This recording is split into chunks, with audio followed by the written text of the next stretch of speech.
Thanks for being here, everybody. We'll begin with an opening statement from Coach Collins and then open it up for questions. So once we do that, just get my attention and we'll manage it from here. Coach? Well, that was a real grinded-out Big Ten defensive battle today. Obviously, credit to Ohio State. They came out of the gates, the first 5 minutes of the game, really told a story.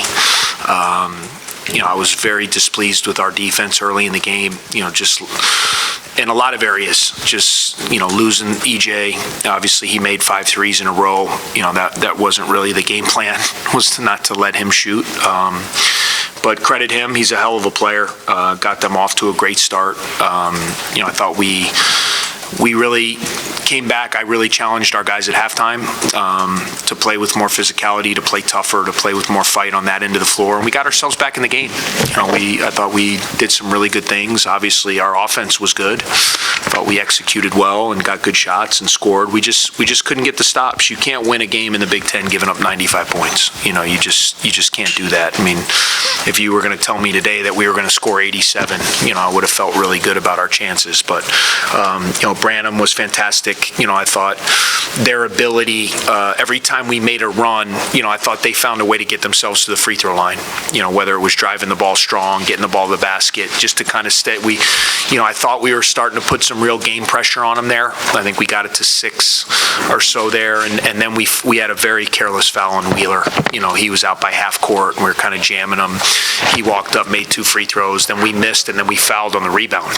So it went right back from 6 to 10, and then we could never really kind of put real game pressure on them down the stretch, which we were trying to do. But difficult loss for us, but credit Ohio State. They're a really good team. Obviously shows a lot of veteran guys. Wish the best for Holt and Ryan.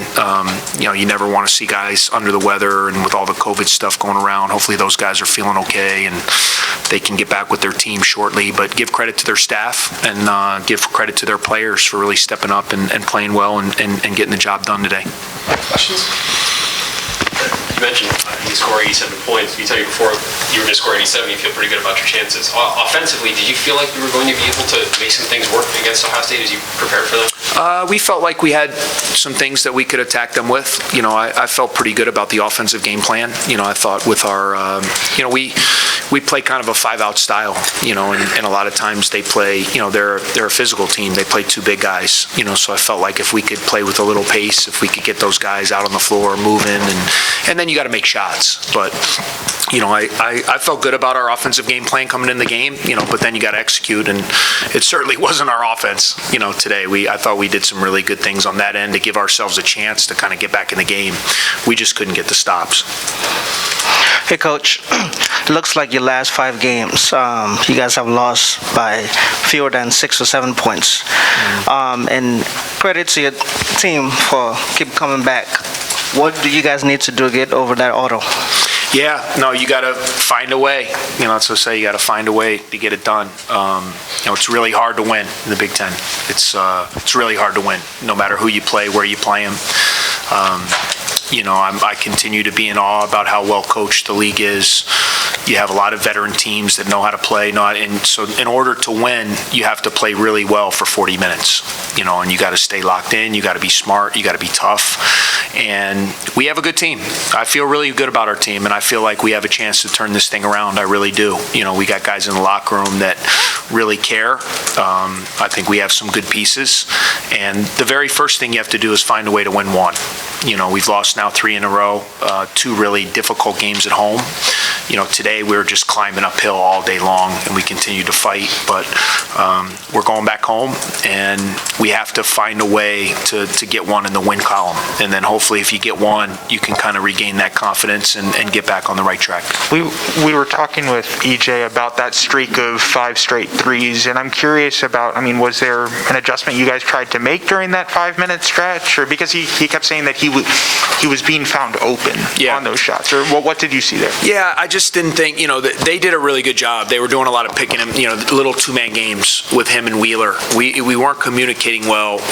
We had a couple miscommunications. One time we just lost him. I think Kyle had one in the post, and we kind of came down to help, and Kyle was able to find him. The other ones were kind of pick and pop situations there were like kind of some different miscommunications, but then give him credit and give their team team credit. I mean, I always say that all the time. There's mistakes made in the game all the time, but the other team sometimes has something to do with that. And so they kind of got us in that two-man game to start the game. We were having a real hard time stopping it.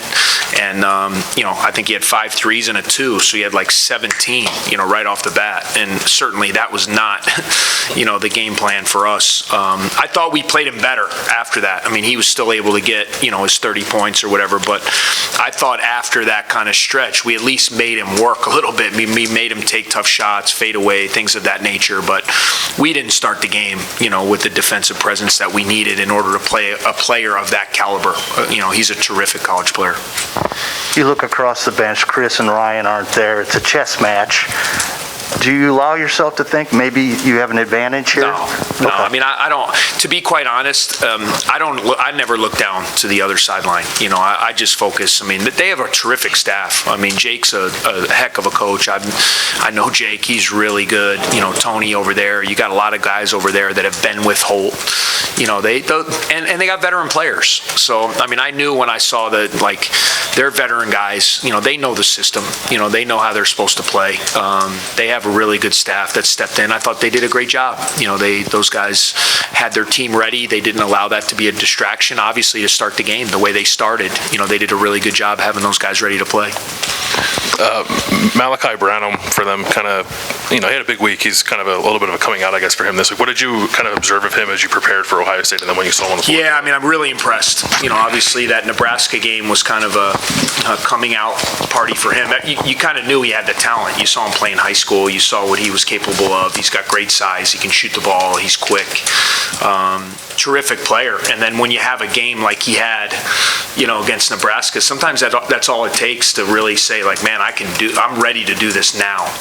And even the other night at Indiana, even though they didn't play as well offensively, I thought he showed against their physicality. I thought he did some really nice things, and he's very, he's kind of become that second guy now, which makes them very dangerous. You put another guy, I mean, him and EJ today, they go for 58 points. I mean, that's, you get two guys that get 58, it's going to be really tough to beat, and if he can consistently kind of be that second scorer, and then they have the other pieces with Zed inside and Justin shooting threes and what Kyle brings, and Jamari's such a heady, veteran point guard, they become really difficult to beat. Hey, Coach. When you took over the program, you have made a lot of changes on a very positive way. How has the community and the school itself rally to ensure that it turns into a winning program, which so far Yeah, it's shown. when you want to have a winning program, and it has to be a full commitment by everyone. It's not just the coach, it's the administration, it's the support staff, it's the alumni, it's the fan, it's all those things. We've made a great investment in basketball, a new arena, new practice facility. We've upgraded, to me, to be able to get up to par with what we're competing against in our league.